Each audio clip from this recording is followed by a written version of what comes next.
আল্লাহর পবিত্র ঘর তাওয়াফ করার ইচ্ছা দীর্ঘদিন ধরেই লালন করে আসছিলেন লিবিয়ার যুবক আমের মাহদি মনসুর।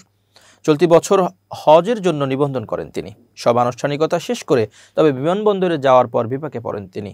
মিশর হয়ে তার সৌদি আরব যাওয়ার কথা থাকলেও নিরাপত্তা ইস্যুর কথা জানিয়ে তাকে বিমানে উঠতে দেয়নি কর্মকর্তারা। এক পর্যায়ে আমেরকে ছাড়াই টেক অফ করে বিমান।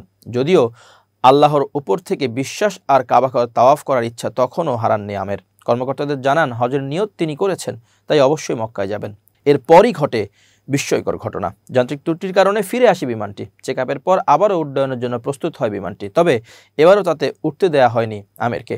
তবে আবারও ত্রুটির কারণে বাধ্য হয়ে বিমানটি দ্বিতীয়বারের মতো আবার ফিরে আসে। এ সময় পাইলট নিজেই ঘোষণা দেন আমেরকে বিমানে না নিয়ে সৌদি আরবের উদ্দেশ্যে যাত্রা করবেন না। এরপরই তাকে নেওয়া হয় বিমানে। হজের জন্য যাত্রা করেন আমের। সৌদি পৌঁছে হজ পালনকারী এই যুবক একটি ভিডিও বার্তায় বলেন, আমার আনন্দ ভাষায় প্রকাশযোগ্য নয়, আল্লাহ তার কুদরত দেখিয়েছেন। অন্যদিকে মৌরিতানিয়ার ২১০ হজযাত্রীকে বহনকারী একটি বিমান লোহিত সাগরের উপকূলে বিধ্বস্ত হওয়ার খবরটি গুজব বলে দাবি করেছেন মৌরিতানিয়ার এয়ারলাইন্স। মঙ্গলবার হঠাৎ বিমান বিধ্বস্তের খবর ছড়িয়ে পড়লে সামাজিক যোগাযোগ মাধ্যমে উদ্বেগের সৃষ্টি হয়। তবে এয়ারলাইন্স কর্তৃপক্ষ নিশ্চিত করেছে সব হজযাত্রী নিরাপদে সৌদি আরবে পৌঁছেছেন। বিভিন্ন মাধ্যমে ছড়িয়ে পড়া খবরে দাবি করা হয়েছিল মৌরিতানিয়ার থেকে সৌদিগামী হজযাত্রী বহনকারী একটি বিমান লোহিত সাগরের উপকূলে বিধ্বস্ত হয়েছে।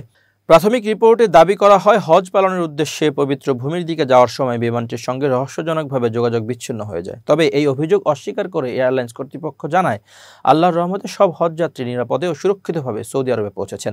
হজ মৌসুমের জন্য নির্ধারিত কোনো ফ্লাইটে কোনো দুর্ঘটনার খবর পাওয়া যায়নি। তারা গণমাধ্যমকে নির্ভুল তথ্য প্রচার করা এবং ভুয়া খবর ছড়ানো থেকে বিরত থাকার আহ্বান জানিয়েছে।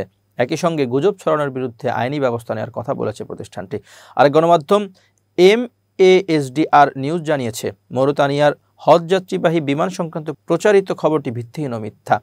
সরকারি সূত্র জানিয়েছে, লোহিত সাগরের উপকূলে বিমান বিধ্বস্ত হওয়ার খবরটি ভুল এবং প্রচারিত ভিডিওটি ভুয়া। এদিকে ছড়িয়ে পড়া এক ভিডিওতে শোনা যায় বিমানের ভেতর থেকে আতঙ্কিত যাত্রীরা চিৎকার করছেন এবং বিমানটি নিচে পড়ার সময় আল্লাহু আকবার ধ্বনি শোনা যাচ্ছে। তবে সেই ভিডিওটিও ভুয়া প্রমাণিত হয়েছে।